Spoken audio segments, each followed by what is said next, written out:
जय जगन्नाथ प्रभु thanks of YouTube channel तरफ सब पिला वेलकम।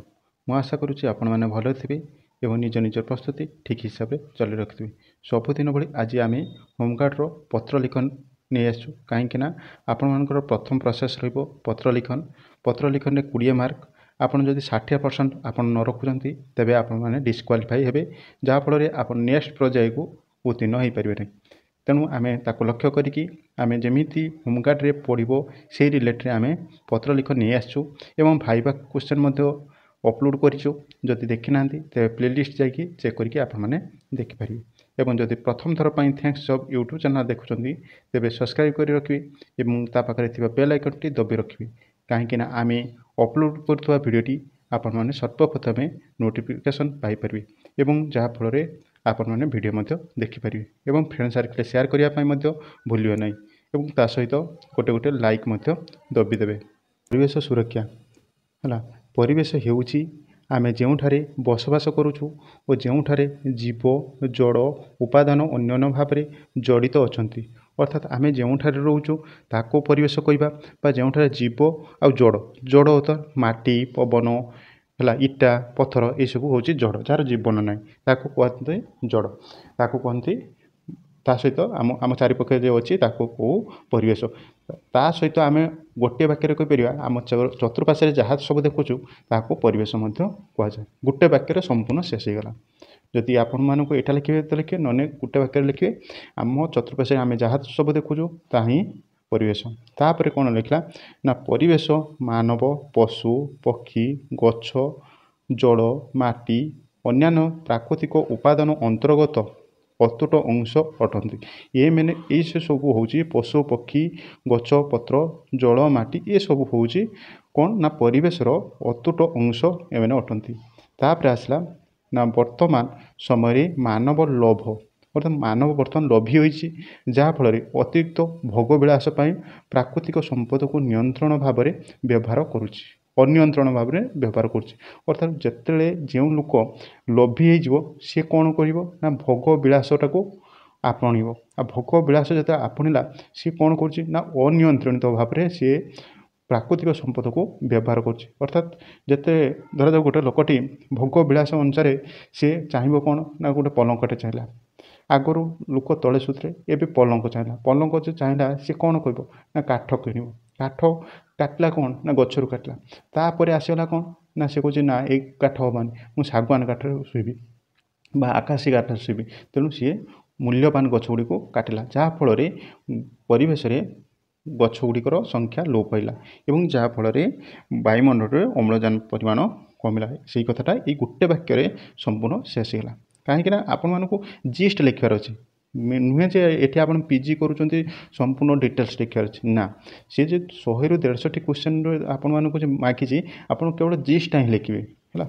तेणु यारी भितर संपूर्ण कथा रहीगला यही गोटे वाक्य मध्य है। तापर आसला फल परिवेश प्रदूषण हो जल वायु माटी ध्वनि प्रदूषण दिन को दिन बढ़ुची। ये जल प्रदूषण कौन जल प्रदूषण जानती ना जल प्रदूषण हूँ आम कृषिटा को अधिक मात्रा उत्पादन आम कृषि जमी विभिन्न प्रकार औषध पकाचु आ औषध पानी रे पड़ला एवं अवशिष्ट पानी को आम कौन करूँ ना नदी में छाड़ीदेव से नदी में पानी प्रदूषण होगला से जीवजंतु मरीगले बुझीपारे। वायु प्रदूषण ना गाड़ी मोटर जो चलुची एवं गछपत्र काटी दि जाऊँगी गाड़ी मोटर बाहर अंगारकाम्ल गैस वायुमंडल मिशुची और कलकारखाना बाहर कार्बन डाइऑक्साइड गैस वायुमंडल मिशुची जहाँफल कौन हो वायु प्रदूषण हो बुझीपारे। आ माटी प्रदूषण से आम जे रासायनिक पदार्थ मिशु एवं कलकारखाना जो बाहर वर्ज्य वस्तु ता द्वारा मिसवा द्वारा माटी प्रदूषण होची एवं अधिक मात्रा रे कौन ना आम जे प्लास्टिक व्यवहार करूँ ता द्वारा प्लास्टिक माटी पड़ुची जहाँफल से कौन हो माटी सहित मिसी पारुनी से माटी प्रदूषण हो। ध्वनि प्रदूषण कौन ना मेन हूँ ध्वनि प्रदूषण कौन देखो आजिका दुनिया रे आग कालू लोक मैंने बाहागर होता बाजा नौले माइकटे नौले बाहागर शेष हेले एबिका दुनिया रे कौन ना डीजे सहित पुणी बाजा विभिन्न कथा रोचे ये डीजेटा आपण माने बहुत डेसिबेल हिसाब से बजुच्च जहाँफल वायु से ध्वनि प्रदूषण है। ତା ସହିତ ଗାଡ଼ି ମଟର ସଂଖ୍ୟା ଏତେ ବଢ଼ିଗଲାଣି ସବୁବେଳେ ପିଁ ପାଁ ଘିଁ ଗାଁ ସବୁବେଳେ ଚାଲିଛି, ଯାହାଫଳରେ କ'ଣ ହେଉଛି ନା ଧ୍ୱନିର ପ୍ରଦୂଷଣ ମଧ୍ୟ ଦିନକୁ ଦିନ ବଢ଼ି ଚାଲିଛି। ବୁଝିପାରିଲେ? ଜଳ ପ୍ରଦୂଷଣ, ବାୟୁ ପ୍ରଦୂଷଣ, ଧ୍ୱନି ପ୍ରଦୂଷଣ। ତେଣୁ ଗୋଟେ ବାକ୍ୟରେ ସମ୍ପୂର୍ଣ୍ଣ ଜିଷ୍ଟ ରହିଗଲା, ସିଏ ପରୀକ୍ଷକ ବୁଝି ନେବ। ବୁଝିପାରିଲେ? ଏହି ପ୍ରଦୂଷଣ ହେତୁ ବିଭିନ୍ନ ଗୁରୁତ୍ୱପୂର୍ଣ୍ଣ ପ୍ରାକୃତିକ ଉପାଦାନ ଅନ୍ଧାର ଆଡ଼କୁ ପଡ଼ୁଛି ଏବଂ ମାନବ ସମୁଦାୟ ଅନ୍ୟ ପ୍ରାଣୀ ବି ଏହି ପ୍ରଭାବ ଭୋଗିବାକୁ ପଡ଼ୁଛି। ଏଇ ଯେ ଜଳ ପ୍ରଦୂଷଣ, ବାୟୁ ପ୍ରଦୂଷଣ, ମାଟି, ଧ୍ୱନି ପ୍ରଦୂଷଣ ହେବା ଯୋଗୁଁ କ'ଣ ହେଉଛି ନା ପଶୁପକ୍ଷୀ ସହିତ ମାନବ ଶ୍ରେଣୀ ମଧ୍ୟ ବିପଦଗାମୀ ମଧ୍ୟ ହେବା ପାଇଁ ଯାଉଛନ୍ତି। ତାପରେ ନେକ୍ସଟ କ'ଣ ରହୁଛି ନା ପରିବେଶ ସୁରକ୍ଷା ପାଇଁ ଆମକୁ କିଛି ସଚେତନ ପଦକ୍ଷେପ ନେବା ଆବଶ୍ୟକ। ନହେଲେ ପରିବେଶ ପ୍ରଦୂଷଣ କ'ଣ ପାଇଁ ହେଲା, ଜିଷ୍ଟ ରହିଗଲା। କେତେ ଏଇ 3-5ଟା ଧାଡ଼ିରେ ସମ୍ପୂର୍ଣ୍ଣ ଜିଷ୍ଟ ରହିଗଲା। ଆପଣଙ୍କୁ 2 ପେଜ୍ 5 ପେଜ୍ ଲେଖିବା ପାଇଁ ହେବନି। ଆପଣଙ୍କୁ 200ଟା ୱାର୍ଡ଼ ଦେଇଛି ମାନେ 200 ୱାର୍ଡ଼ ଭିତରେ ହିଁ ଲେଖିବା ପାଇଁ ହେବ, ଯେମିତି ସମ୍ପୂର୍ଣ୍ଣ କ୍ଲିଅର ହେଇଯିବ, ପରୀକ୍ଷା କ୍ଲିଅର ହେଇଯିବ। ତାପରେ ଆସିଲା ପରିବେଶ ସୁରକ୍ଷା ପାଇଁ ଆମକୁ କିଛି ସଚେତନ ପଦକ୍ଷେପ ନେବା ଆବଶ୍ୟକ। ଆସନ୍ତୁ ଦେଖିବା କ'ଣ ରହୁଛି। ଗଛ ଲଗାଇବା, ଗଛ କାଟିବା ରୋକିବା, ଅର୍ଥାৎ ଗଛ ଲଗାଇବା ଓ ଗଛ କାଟାଟାକୁ ରୋକିବା, ଯାହାଫଳରେ ପରିବେଶ ସୁରକ୍ଷା ହୋଇପାରିବ।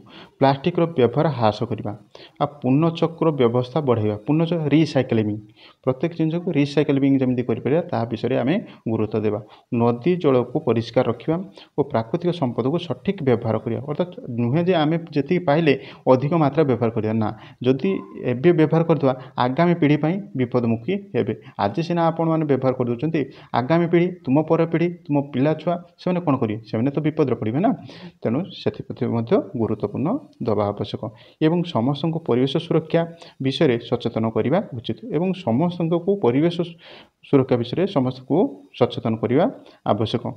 ତାପରେ ରହୁଛି ଦେଖିବାକୁ, ଯଦି ଆମେ ବର୍ତ୍ତମାନ ଠାରୁ ସଚେତନ ନ ହେବୁ ତେବେ ଭବିଷ୍ୟତ ପିଢ଼ି ପାଇଁ ଏକ ବିପଦ ସୃଷ୍ଟି ହେବ। ପରିବେଶ ହେଉଛି ଆମର ଜୀବନର ଆଧାର। ପରିବେଶ ହେଉଛି ଆମ ଜୀବନର ଆଧାର, ତେଣୁ ଏହାକୁ ସୁରକ୍ଷା ରଖିବା ନିତ୍ୟାନ୍ତ ଆବଶ୍ୟକ। ଦେଖ, ଗୋଟେ ଏଇ କରୋନା କଥା ଚିନ୍ତା କର। କରୋନା ଏମିତି ଇଏ ହେଇଗଲା, ଅକ୍ସିଜେନ ନେଇପାରିଲେନି। ଯଦି ତୁମେ ଦିନକୁ ଦିନ ମାନେ ଏମିତି ଗଛ କାଟିବ, ଲାଷ୍ଟ ସମୟରେ ଆସିବ କ'ଣ? ଆପଣମାନଙ୍କର କାନ ଥିଲା ଯୋଗୁଁ ଆପଣମାନେ ମାସ୍କଟା ପିନ୍ଧି ପାଖିଲେ।